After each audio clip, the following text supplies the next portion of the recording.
Sveiki, brangus draugai. Labai džiugu, kad jūs prisijungsite, kada prisijungsite ir galėsite matyti šį video, galbūt prie puodelio kavos, o gal ir dabar, kai kas tai darysite tiesiogiai. Tai sveikinimai jums dar kartą iš Toronto. Ir tikrai džiugu su jumis dalintis Evangelijos žinia, skaitiniais. Tikiuosi, jog tai gali praturtinti jūs ir mes visi esame vieni kitų įrankiai. Matau, kad kai kurie nemiegate ir taip pat pasijungėte, tai nežinau, kokiam žemynė jūs esat. Pas jūs dabar Lietuvoje neužilgo turėtų būti 6 ryto, tiesa, 6 ryto be 10. Tai ankstyviai, kai kas labai ankstyviai, tai dar kartą sveikinu, skanios kavos jums visiems. Na, o šiandieną norisi su jumis pasidalinti Dievo žodžiu. Man dar vis penktadienis, o jums jau šeštadienis. Dievo žodžiu, kuris yra prieš Evangeliją, labai gražus. Ir tai iš ties visi skaitinys, psalmė, Evangelija ir intarpas prieš Evangeliją su Aleliuja yra susijęs su pašaukimu turėti santykį ryšį su Dievu. Ir Evangelija yra apie įkyrę prašytoją, kuri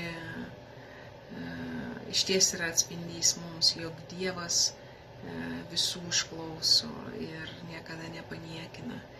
O mane asmeniškai paliečios yra intarpas Evangelijos, kuris yra iš antro laiško Timotiejui, jog mes visi esame pašaukti per Evangeliją, kad įgytume mūsų viešpaties Jėzaus Kristaus įsūnystę.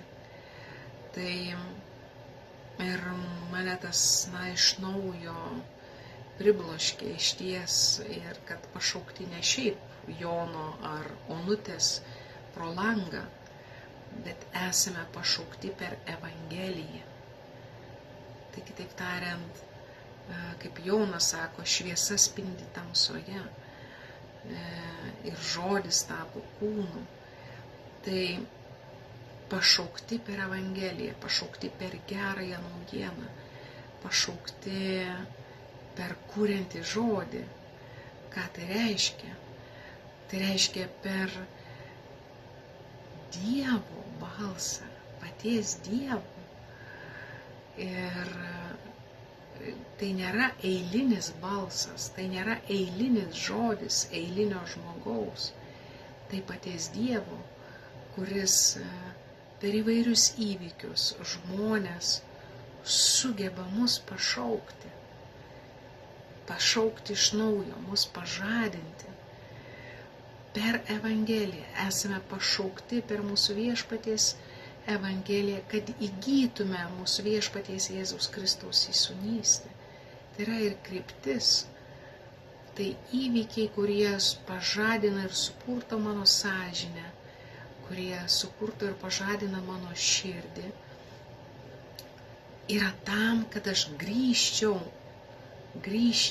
ir įgyčiau, atnaujinčiau, nusiplaučiau, apgailėčiau, išpažinčiau ir gyvenčiau mūsų viešpaties Jėzus Kristaus įsūnystę. Tai čia yra stebuklas ir yra malonė. Ir kai turime tokį žvilgsnį, tai nieko nėra veltui. Nė vienas žmogus nėra veltui. Ir kiekvienas įvykis, kuriame nėra tik plokštuma, bet yra kažkas daugiau, tai yra Dievo ranka ir Dievo pirštas. Ir tai yra jo žodis. Ir tai gali tapti Evangelija. Kryžius, kuris yra ant jūsų sienos, gali tapti pažadinimu. Arba šie žodžiai, kurie užrašyti angliškai man už nugaros, čia yra parašyta: Jėzus yra neįmanomų dalykų mokytojas. Jėzus yra neįmanomų dalykų mokytojas. Klausimas jums: kaip jis tapo jūsų neįmanomų dalykų mokytoju? Reikia laiko. Ir reikia tylos. Reikia nurimimo, kad tai atpažintume. Ir taip kaip šitame paveikslėlyje, kuris man už nugaros pavaizduotas, tai yra širdis ir joje yra kryžius. Neįmanomi dalykai įvyksta įmanomais, kai mes juos pereinam su Jėzumi, kuris yra mūsų mokytojas. Ir tai tampa meilės santykių, meilės susitikimų.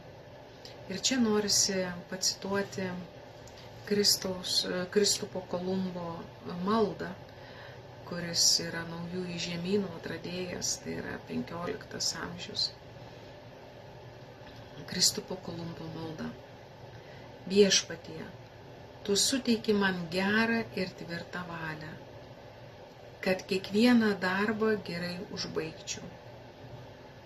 Žinau tai ir esu giliai sukrėstas minties, kad tavo didybė veikia visame, kas gera, o gera yra viskas išskyrus nuodėmę. Žinau, kad nieko negaliu galvoti nei spręsti be tavojo įsikišimo. Geras tu esi, Viešpatie, neišmatuojamai geras, nes leidi man veikti ir kurti, ir dar pats man į rankas duodi priemonės. Noriu dėkoti tau už tai dieną, naktį ir kiekvieną akimirką, mano Dieve ir Viešpatie. Žinau ir tai yra su giliai sukrėstas minties, kad tavo didybė veikia visame, kas gera. Tai kartais ir mūsų aplanko tokie sukrėtimai, jog Dievas yra taip arti mūsų, jog mes iš tiesų esame Dieve. Esame Dieve. Ir reikia įrankių ir žmonių, kad atsimerkti ir tai pamatyti, kad nukristų žvinai.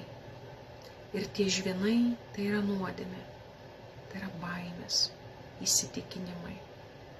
Taip kaip apaštalams, kaip žvinai buvo ant akių ir jie bėgo nuo Jeruzalės, kol sutiko Jėzų kelyje ir jis atvėrė jiems raštų prasmę ir jie galėjo grįžti į Jeruzalę ir skelbti Evangeliją. Tai leiskimės būti atpažįstami naujai per jo žodį. O dabar pasimelsiu už jūs visus. Viešpatie Jėzau Kristau, aš meldžiu už kiekvieną dabar besiklausantį šią akimirką ir kurie toliau klausysis. Aš meldžiu, dovanok savo Evangelijos žodį, dovanok supurtimą, sukrėtimą, vidinį prakalbinimą, kad pabustume, kad per tai mums nukristų žvinai nuo akių ir kad mūsų širdis būtų kupinos nuostabos tavo artimumo, jog tu esi taip arti mūsų ir nuolat su mumis. Ir kad šis artimumas, susitikimas su tavimi, įsileidimas tavęs į širdį, pažadintų mumise troškimą, nuoširdų troškimą iš meilės, atsižadėti nuodėmes, atsižadėti blogų įpročių ir viltis tavimi per amžius. Per Kristų mūsų Viešpatį. Amen. Vardan Dievo Tėvo ir Sūnaus ir Šventosios Dvasios. Tai jau greitai, už poros savaičių būsiu Lietuvoje ir jūs tiesiogiai aplankys Ryto kava, o dabar matau nemažai nemiegančių ir jau besiklausančių. Tai visiems jums labas rytas arba labanaktis ir kuo nuoširdžiausi sveikinimai nuo mūsų visų seserų. Būkite palaiminti ir skanios kavos. Sudie.